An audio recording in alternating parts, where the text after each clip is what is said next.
Баршаға сәлем. Бүгін ерекше ас рецепті емес, қарапайым жасалу оңай тушенка қосылған макарон рецептімен бөлісемін.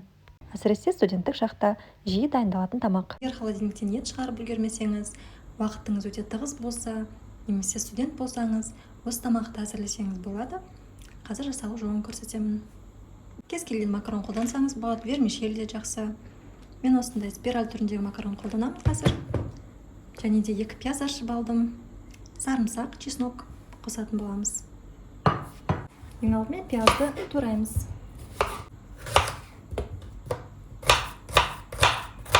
Осылай майда 4 бұрыш етіп турайтын боламыз.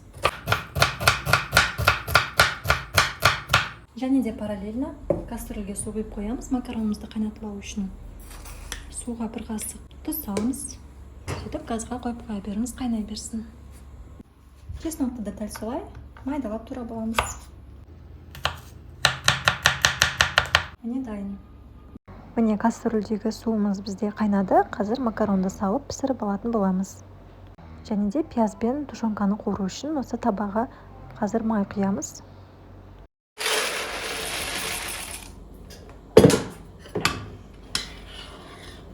Макаронымыз пісе берсін. Біз мұнда пиязды, чеснокты қуырып аламыз.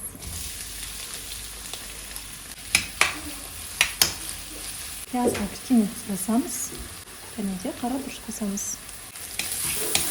Осылай қызартып қуырып аламыз. Үстіне тушенкамызды осылай бөліп саламыз.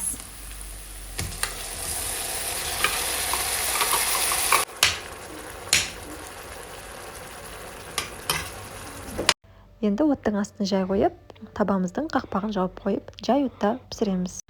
Міне біздің макаронымыз да пісіп қалды. Қазір сүзіп алып, табамызға салатын боламыз. Макаронымыз пісті, енді сүзіп сковородкаға саламыз. Макаронды салып, жақсылап араластырып, бетін жазып қоямыз. Отты ең қатысына қойып қоямыз. Сонда осы тушенканың суы макаронға сіңіп, өте дәмді болып піседі. Міне біздің макаронымыз дайын.